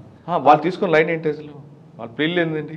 జనరల్గా మామూలుగా ఫార్మల్గా డినే అన్ని చాలా డీటెయిల్గా పోయేది, డీటెయిల్గా క్రాస్ చేసేది కూడా లెంతీ క్రాస్. ఆమె ఏం చేసేదంటే ఇప్పుడు అంటే లాస్ట్కు రానా కమలాసన్ అండ్ నజ్మా ఉన్నారు, ఆమె కూడా అలాగే చాలా డీటెయిల్గా కొంతమందికి అకాడమిక్ నాలెడ్జ్ ఉన్న వాళ్ళని తీసుకొచ్చుకునేది. ఆమె తెచ్చుకొని బాగా క్రాస్ చేసేది, చాలా క్రాస్ బాగా లెంతీ క్రాస్. ఈ కేసులో మాత్రం జడ్జి గారు ఆ రోజు ఈ కేసు ఉంది అంటే ఇక వేరే కేసులన్నీ పక్కకు పెట్టేస్తున్నారు. జడ్జి గారు లక్ష్మీ శారద గారు ఉండేది, అంతకుముందు సంతోష్ రెడ్డి గారు ఉండేది. సంతోష్ రెడ్డి గారు ఇప్పుడు హైకోర్టు జస్టిస్ రిటైర్డ్. రాజేష్ బాబు గారు కూడా చాలా నెంబర్ ఆఫ్ విట్నెస్. జడ్జీలు దీన్ని ఈ కేసు మొత్తం ఈ కేసు యొక్క టెన్యూర్ అంతా 4-5 జడ్జెస్. సార్ అందులో ఆ అబ్బాయి ఇంటర్మీడియట్ చదువుకున్న అబ్బాయిని అరెస్ట్ చూపించారు వీళ్ళు. A3 right. బీహార్లో చదువుకున్న వాడిని తీసుకొచ్చారంటూ డిఫెన్స్ కౌన్సిల్ ఒక ప్లీ తీసుకున్నారు పిల్లి. మరి మీరు ఎలా కౌంటర్ వేశారు? మేము అంటే వీళ్ళు డిఫెన్స్ వాళ్ళు తీసుకునేది బీహార్ నుంచి వెళ్ళి వీళ్ళని తీసుకొని వచ్చిండ్రు, ఇన్నోసెంట్ పర్సన్స్. వీళ్ళు ఎప్పుడు హైదరాబాద్లో లేరు, ఎప్పుడు సిద్దిక్ నగర్కి రాలేదు. అక్కడ ఈ A4 అంటేనే ఎగ్జామినేషన్ A3ని తీసుకొని ఎగ్జామినేషన్కి అటెండ్ అవుతున్న సమయంలో సెంటెన్షియల్ తీసుకొని వచ్చిండ్రు. మేము ఆల్ టికెట్ కూడా ప్రొడ్యూస్ చేస్తాము హానరబుల్ కోర్ట్ టైం ఇస్తే. సో ఇప్పుడు వీళ్ళు జైల్లో ఉన్నారు కనుక due to lapse of this ఇయర్స్లలో మేము తీసుకురాలేము కనుక కోర్టు మాకు ఆర్డర్ ఇవ్వమని, కోర్టు వాళ్ళ ప్లేని యాక్సెప్ట్ చేయలేదు. సో మేము ప్రాసిక్యూషన్ ఇన్వెస్టిగేషన్ లైన్స్ని ఎట్లా మేము ఎస్టాబ్లిష్ చేయగలిగినాం అంటే ఇందులో as per Indian evidence act section 6 forming part of same transaction res గెస్ట్ అంటారు అనమాట. సో ఇందులో before the facts, at the time of the facts, after the facts, ఈ కేస్ ఫ్యాక్ట్స్ ప్రూవ్ అయినాయా లేదా? Before the facts, what is that facts? వీళ్ళంతా బీహార్లో ఉన్నారు, ఆమె మ్యారేజ్ యూపీ అతనితో మ్యారేజ్ అయింది, తర్వాత అతను బ్రేకప్ ఆయన ఈ వదిలిపెట్టిన తర్వాత A2 తోటి యూపీలోనే ఉన్నది, మ్యారేజ్ చేసుకొని మళ్ళీ బీహార్కి వచ్చి ఇక్కడ వీళ్ళతోటి సంసారం చేసుకుంటున్నది. ఇదంతా ఎస్టాబ్లిష్ అయింది. ఎవరు చెప్పారు ఇదంతా? కోర్టుకు వచ్చి యాజ్ ఎ విట్నెస్గా ఎవరు చెప్పారంటే భుక్తిదేవి, ఈ పింకీ వాళ్ళ మదర్ చెప్పింది. తర్వాత వికాస్ మండల్ వాళ్ళ విలేజ్ హెల్డర్ ఆయన, తను కూడా వచ్చి ఎలక్ట్రానిక్స్ ఎవిడెన్స్ లేకపోతే అవి తను కూడా వచ్చి చేస్తుండే. ఇక క్లియర్గా A3 బైక్ మీద తీసుకెళ్లడం, డెడ్ బాడీ షిఫ్ట్ చేయడం అన్ని CCTV ఫుటేజ్లో ఇదేంటంటే బిఫోర్ ఎట్ దట్ టైం అసలు ఆ రోజు రాత్రిపూట ఏం జరిగింది. సో ఈ చిన్న అబ్బాయితోటి 8 months ప్రెగ్నెన్సీ ఉమెన్ పడుకుంది 11 o'clock. తర్వాత ఈ అబ్బాయి పడుకున్న చూసి వీళ్ళు నలుగురు పింకీని తీసుకొస్తారు, హాల్లోకి తీసుకొచ్చేస్తారు. తర్వాత ఈ A1 వచ్చేసి ఆమె గొంతు పట్టేసి గోడకు నెట్టేస్తుంది. A2 వికాస్ ఏమో ఆమెని తంతాడు, గుద్దేస్తాడు. ఈ సీన్ అంతా ఎవరు చెప్పారు? వీళ్ళు confession mediators very important. Mediators అంతా పంచాయత్ అంతా కూడా కోర్టులో చెప్పగలిగారు కదా, ఉన్నదున్నట్టు ఏదైతే కన్ఫెషన్ చేశారో మీడియేటర్స్ ముందు, మీడియేటర్స్ అంతా కూడా కోర్టులో. సార్ సాధారణంగా పంచులను కానీ స్టాక్ పంచెస్ ఉంటారు కదా, వాళ్ళకి పెట్టారా లేదా ఫ్రెష్గా మంచి వాళ్ళు పెట్టారా? ఫ్రెష్ పంచెస్. వీళ్ళంతా revenue officials and other officials ఉన్నారు. వీళ్ళని మేము అఫీషియల్స్ కూడా వాళ్ళు అంత నాలెడ్జ్ ఉన్న వాళ్ళని పెట్టామన్నమాట. వాళ్ళు క్లియర్గా డిస్క్లోజ్ చేసి వాళ్ళ ముందట అక్యూడ్ పర్సన్స్ ఏదైతే కన్ఫెస్ చేసిందో ఎగ్జాక్ట్ అదే కోర్టులో వచ్చి వాళ్ళు చెప్పారు. ఓకే. రెండవది కన్ఫెషన్ తగ్గట్టుగా సీజ్ చేసినటువంటి మెటీరియల్ కూడా కనెక్ట్ అయింది. అసలు ఎక్కడ లింక్ తెగిపోలేదు, తెగిపోలేదు. చైనా లింక్ అనేది ఎక్కడ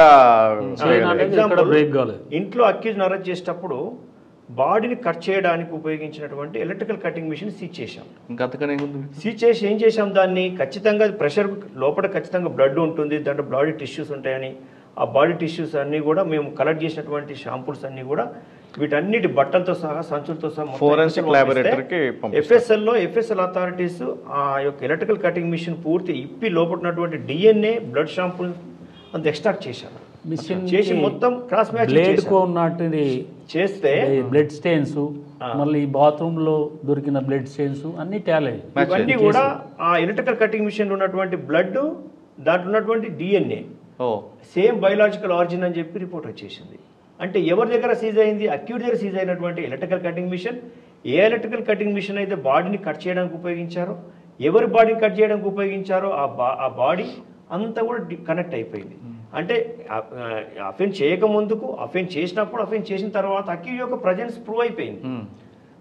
ఎట్లా ప్రూవ్ అయింది? సీసీ కెమెరాస్ ద్వారా ప్రూవ్ అయింది, రెస్టారెంట్లో పనిచేయడం ద్వారా హాజరుతో ప్రూవ్ అయింది. అదేవిధంగా యూజ్ చేసినటువంటి కటింగ్ మిషన్ ఎక్కడ కొన్నాడో, ఏ వ్యక్తి దగ్గర కొన్నాడు, ఏ వ్యక్తి అమ్మాడు అనేది ప్రూవ్ అయిపోయింది. ఏ వ్యక్తి బ్యాగ్స్ ఇచ్చాడు, ఏ వ్యక్తి తీసుకున్నాడు అనేది కూడా ప్రూవ్ అయిపోయింది. అలాంటప్పుడు అక్యూజ్డ్ లేరు ఆ సమయంలో లేదు. ఎందుకంటే ఆఫ్టర్ ద ఇన్సిడెంట్ అంతా ప్రూవ్ అయిపోయింది. ఎవరు చెప్పారు ఇదంతా? అక్యూడ్ ఇచ్చిన ఇన్ఫర్మేషన్ ఏ విట్నెస్ల కన్ఫెషన్ పంచుల ముందు ఎవరైతే చెప్పారో వాళ్ళు క్లియర్గా కోర్టుకి వచ్చి చెప్పారు. సో ఫస్ట్ ఈ పింకీని హాస్పిటల్కి షిఫ్ట్ చేస్తారు. హాస్పిటల్ షిఫ్ట్ చేసిన తర్వాత ఈమె బాడీని రీఅరేంజ్ చేస్తారు, లెగ్కి లెగ్, హెడ్కి హెడ్. ఒక డాక్టర్ గారి సమక్షంలో మళ్ళీ ఫోటోగ్రాఫ్ తీసుకుంటారు. తీసుకున్న తర్వాత ఆమె దగ్గర ఆమె దగ్గర దొరికిన క్లాత్స్, నోస్ పిన్ను, రింగు, మట్టెలు ఇవన్నీ ప్రిజర్వ్ చేసి పెడతారు. సో ఈ A3 అరెస్ట్ చేసిన తర్వాత వాళ్ళ పేరెంట్స్ని, ఈ పింకీ, భుక్తిదేవి, తర్వాత వాళ్ళ ఊరు గ్రామస్తున్న ఎల్డర్ని, ఈ జతిని, ముగ్గురిని తీసుకొని వచ్చి వీళ్ళని డెడ్ బాడీని ఐడెంటిఫై చేసేస్తారు. సో ఈ PME కండక్ట్ చేసిన తర్వాత ఈ పింకీ దగ్గర నుంచి వెళ్ళి ఒకటి లాంగ్ బోన్ తీస్తారు, షార్ట్ బోన్ తీస్తారు, స్టెర్నమ్ తీస్తారు, ప్రిజర్వ్ చేస్తారు. సో ఈ లాంగ్ బోన్ బేస్ చేసుకొని లాంగ్ బోన్ యొక్క DNA తో ఈ ఎక్కడ ప్రైమరీ సీన్ ఆఫ్ అఫెన్స్ ఎక్కడ, where the dead body murder ఎక్కడైంది? ఈ సిద్దిక్ నగర్లో ఈ A1 వీళ్ళ ఇంట్లో దగ్గర మర్డర్ జరిగింది. అక్కడ ఇవన్నీ సీజ్ చేసింది మెటీరియల్. ఒకటి ఎలక్ట్రికల్ కటింగ్ అనేది అందులో మెయిన్. ఎందుకంటే దానికి బ్లడ్ అంటి ఉంది. అవును. తర్వాత సెకండరీ సీన్ ఆఫ్ అఫెన్స్ ఎక్కడైతే ఈ డెడ్ బాడీ పార్ట్స్ డంప్ చేసిందో అక్కడ ఆ మెటీరియల్ని సీజ్ చేశారు. తర్వాత హాస్పిటల్కి వచ్చిన తర్వాత scene of offence inquest panchnama conduct చేసినప్పుడు అవన్నీ మెటీరియల్స్ ఇక్కడ 3 ప్లేసులలో కలెక్ట్ చేసిన మెటీరియల్ ఆబ్జెక్ట్స్ అన్ని ఎఫ్ఎస్ఎల్ పంపించారు. అక్కడ 2 డాక్టర్స్, ఒకరేమో ఈ డిఎన్ఏ ఈ అసలు Pinky unidentified dead body belongs to whom long bone base చేసుకొని ఈ భుక్తిదేవి యొక్క బ్లడ్ శాంపిల్ తీసుకొని జతిన్ యొక్క బ్లడ్ డిఎన్ఏ మ్యాచ్ అయిపోయింది. So she is daughter of the Bhuktidevi, son of the Jatin. So clear established. మళ్ళీ ఈమె నిజంగా చంపబడితే దేని ద్వారా చంపబడ్డది అనేది ఎలక్ట్రికల్ కటింగ్ మిషన్ ద్వారా చంపబడ్డది. దాని మీద ఉన్న బ్లడ్ శాంపిల్స్ ఈ లాంగ్ బోన్ సంబంధించిన DNA profile matching. So it is conclusively proof. Okay, conclusive proof she is murdered. By which weapon? One is electrical cutting. ఈ తర్వాత ఈ మర్డర్ అయిపోయిన తర్వాత ఆమెని ఒక 2 వీలర్ మీద తీసుకెళ్ళి ఆమె పార్ట్స్ ఒక దగ్గర డంప్ చేస్తారు. ఆ బండి కూడా క్లియర్గా ట్రేస్. సార్ ఇవంతా ఒక వ్యక్తి అయితే మీ రోల్ ఇంకోటి కనిపిస్తుంటుందండి. ఇందులో విట్నెస్ అందరు కూడా ఎక్కడో బీహార్లో ఉంటారు. లేదండి, ఇక్కడే అందరు కాదు. మెయిన్ కంప్లైంట్ ఇక్కడే ఉన్నాడు భుక్తిదేవి. ఇందులో ముగ్గురు బీహార్ వాళ్ళకి సంబంధించిన వాళ్ళని పికప్ తీసుకురావడం, వాళ్ళని ఇక్కడ అకామిడేట్ చేయడం అనేది ఒక పెద్ద టాస్క్ కదా. అంటే మేము పెట్టడం కూడా రెస్పాన్సిబుల్ విట్నెసెస్నే పెట్టాం. రెండవది ఏంటంటే అంటే మీరు లోకల్ వాళ్ళే పెట్టారండి, కరెక్టే. Most of the witnesses are official witnesses. Number 2 punch witnesses. అది కాకుండా నంబర్ 3 ఇందులో ఐ విట్నెస్ లేరు. జతిన్ కూడా పార్షియల్లీ అంతే లాస్ట్ సీన్. కరెక్టే. ఈ జతిన్ వ్యక్తిని అబ్బాయిని కాపాడడం, ఆయన పిలిపించడం అనేది ఒక టాస్క్ కదా మీకు? టాస్క్. అతన్ని చిల్డ్రన్ హోమ్ పంపించడం, గవర్నమెంట్ చిల్డ్రన్ హోమ్ పంపించడం. అక్కడ నుంచి మళ్ళీ చిల్డ్రన్ హోమ్ నుంచి కూడా మేము బ్లడ్ రిలేటివ్స్కి అప్పగించలేదు. బ్లడ్ రిలేటివ్స్ సమక్షంలో మళ్ళీ బీహార్లో ఉన్నటువంటి చిల్డ్రన్ హోమ్ అప్పగించాం, అక్కడ ఉన్న డిస్ట్రిక్ట్ అథారిటీకి అప్పగించాం. ఎందుకంటే కొన్ని రోజుల వరకు ప్యానిక్ ఉన్నంత వరకు, ఈ అప్రిహెన్షన్ పోయేంత వరకు గవర్నమెంట్ కంట్రోల్ ఉండాలని చెప్పి పెట్టడం జరిగింది. ఎవిడెన్స్ చెప్పడానికి వచ్చినప్పుడు అయితే భుక్తిదేవి, జతిన్, తర్వాత వాళ్ళ విలేజ్ ఎల్డర్ వాళ్ళు వచ్చి ఎవిడెన్స్ ఇచ్చారు. అట్లా అంటే ఇక్కడ కీలకంగా ఆ బాయ్ యొక్క విట్నెస్ అనేది కీలకం. ఇక్కడ ప్రస్తుతం ఎక్కడ ఉన్నాడు అబ్బాయి అండి? అబ్బాయి మోహన్ మల్తిలోనే ఉన్నాడు. వాళ్ళ భుక్తిదేవి వాళ్ళ కస్టడీలోనే ఉన్నారు, అమ్మమ్మ దగ్గర. ఇందులో సార్ మీరు వాళ్ళతో మాట్లాడారు కదా అక్యూజ్డ్తో, ఏమంటాడండి?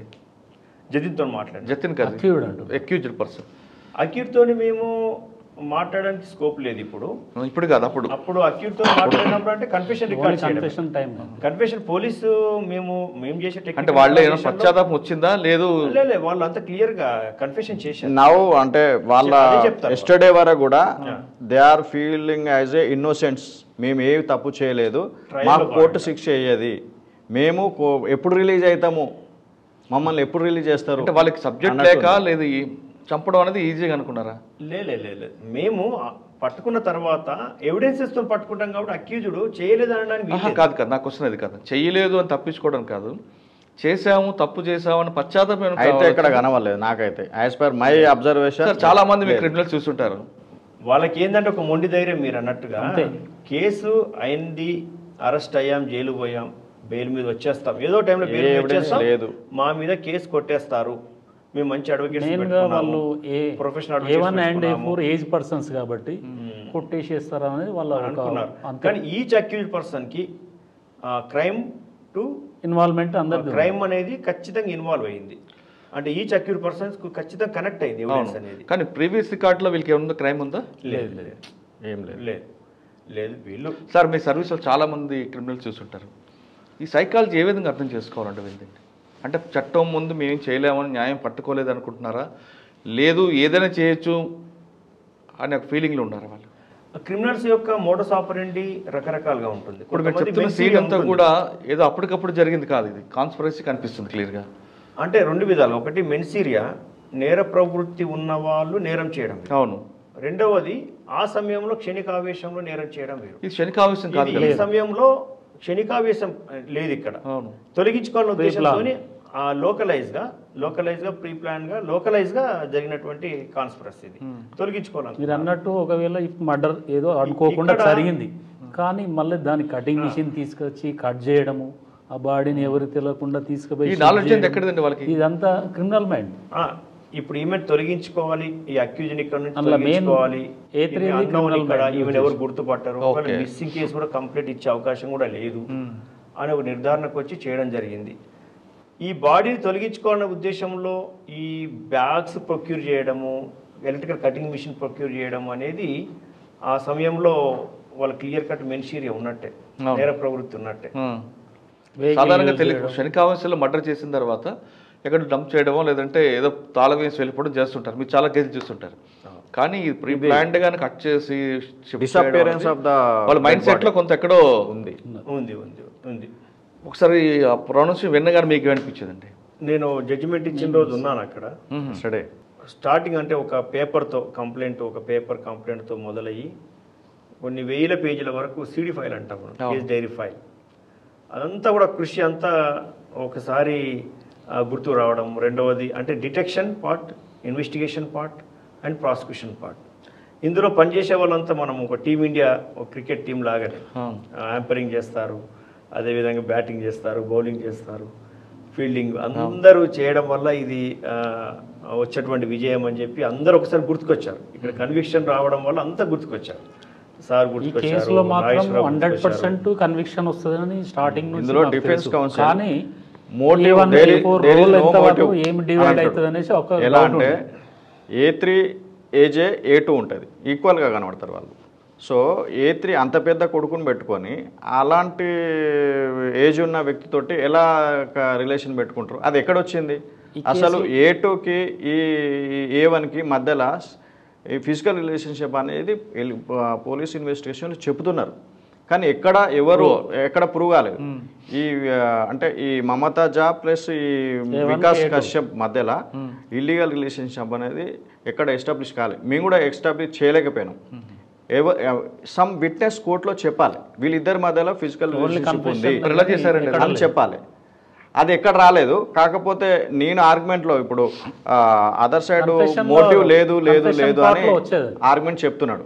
నేను చెప్పాలి కదా మోటివ్ ఉంది, సెక్షన్ 8 ప్రకారము మోటివ్, ప్రిపరేషన్,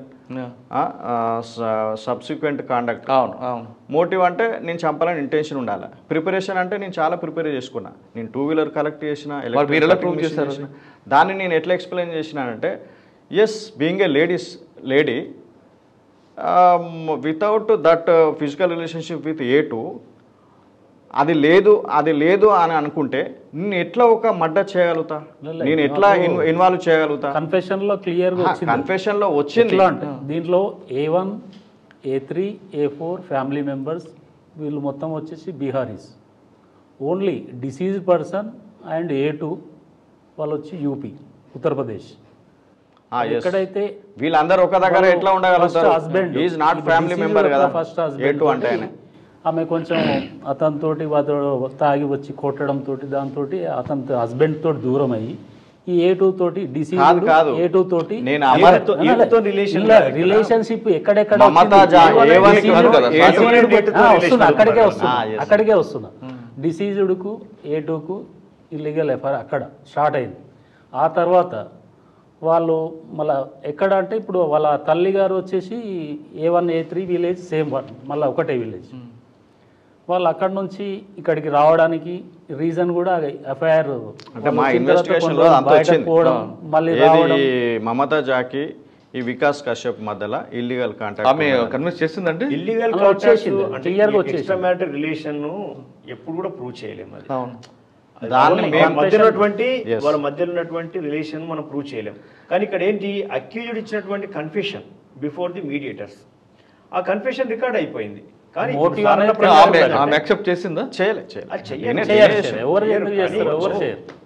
కన్ఫెషన్ లో ఉన్నటువంటి రికవరీస్ కనెక్టెడ్ మ్యాటర్స్ మాత్రమే డిఫెన్స్ కౌన్సిల్ అదే రేజ్ చేశారు. ఇందులో మోటివ్ అనేది ప్రాసిక్యూషన్ ప్రూవ్ చేయలేదు. ఓన్లీ ఇన్వెస్టిగేషన్ లో ఒక వర్డ్ వచ్చింది ఇల్లీగల్ కాంటాక్ట్ వీళ్ళ మధ్యలో ఉందని, కానీ ప్రాసిక్యూషన్ ప్రూవ్ చేయలేదు. రెండు మోటివ్స్, ఒకటి illegal intimacy between A1 and A2, number 2 motive ఏంటంటే అక్యూజ్డ్ A2 వికాస్ కశ్యప్ అంటే భార్య అనుకుంటున్నటువంటి పింకీకి ప్రెగ్నెన్సీ నా ద్వారా ప్రెగ్నెన్సీ రాలేదు సస్పెక్షన్ చేసిండు, అదైతే ప్రూవ్ అయింది. నువ్వు ప్రెగ్నెన్సీతో అపియర్ అయినవి ఏంది, నీకు ఈ ప్రెగ్నెన్సీ ఎక్కడదని రాగానే వచ్చిన తర్వాత మళ్ళీ ప్రెగ్నెన్సీ తోటి వచ్చింది అనేది మెయిన్. అట్లా కోపం. సో అది ఆమె ఫీటస్ ఉంది కదా, దాన్ని ఎఫ్ఎస్ఎల్ అధికారులు DNA చేసింది. ఆ foetus natural mother of the Pinky. Plus ఈ A2 వికాస్ కశ్యప్ కూడా బ్లడ్ మ్యాచ్ చేస్తే ఈ DNA profile not matched with that foetus.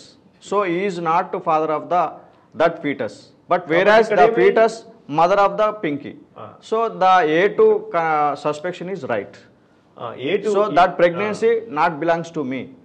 Somewhere ఎక్కడనో నువ్వు ప్రెగ్నెన్సీ ఎవరి ద్వారానో చేసుకొని నా దగ్గరకు నేను ఎట్లా నేను ఎంటర్టైన్ చేస్తా, నువ్వు ఇక్కడ ఉండకూడదు. దిస్ ఇస్ A2 ఇంటెన్షన్ తోటే అతడు. సో A1 ఏమో నువ్వు మా దగ్గర ఉంటే నీకు ఎవరు ఫుడ్ పెట్టాలి, నిన్ను ఎందుకు ఇక్కడ మేము చూస్తాము, నువ్వు వెళ్ళిపో. ఈ A1 తర్వాత A2 ఇద్దరు కలిసి పింకీ తోటి, ఆమె ఇక్కడ ఒక 1 month ఉంటుంది వీళ్ళ దగ్గర సిద్దిక్ నగర్లో. ఈ 1 monthలో ఇవే గొడవలు. ఈ గొడవలు కూడా ఎవరు చెప్తారంటే కోర్టులో జతిన్ చెప్తాడు అబ్బాయి. సో ఈ అతని ఎవిడెన్స్లో క్లియర్గా వస్తుంది. ఏమొస్తుంది, నువ్వు ఈ 1 month ఇక్కడ సిద్ధినగర్లో ఉన్నప్పుడు ఏమేమి జరిగిందంటే regular quarrel took place with my mother to A1 Mamata Jha, regular quarrels took with my father Vikas and Pinky.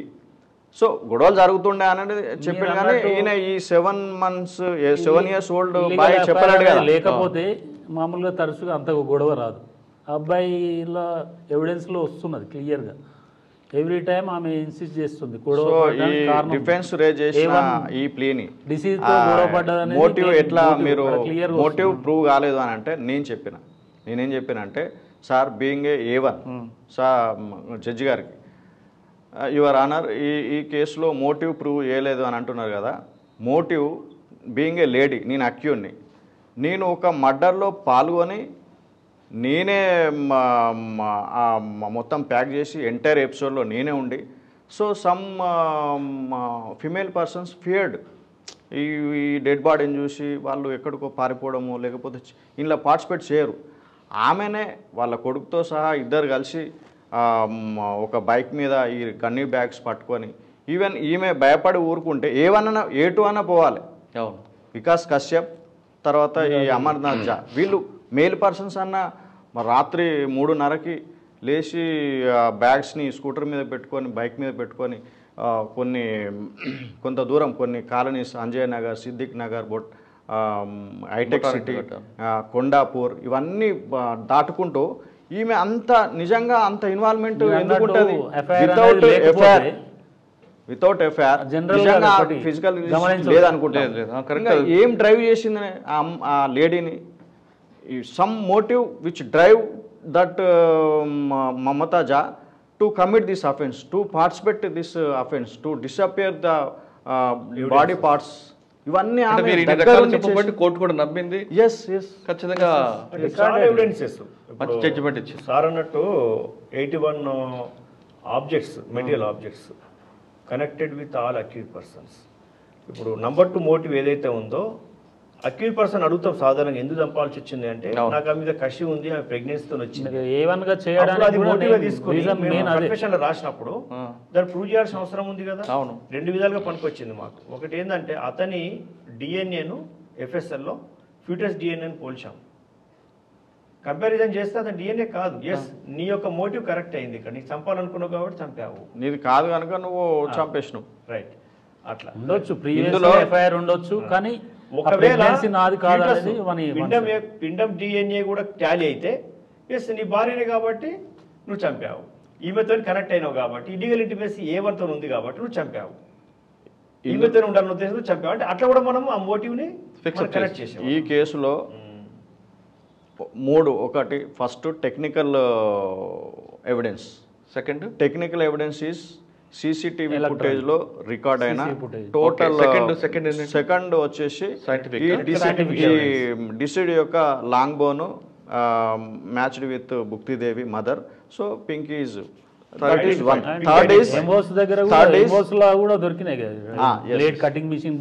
Is electrical cutting machine ఒకటి, తర్వాత వీళ్ళ ఐడెంటిఫికేషన్ ఒకటి.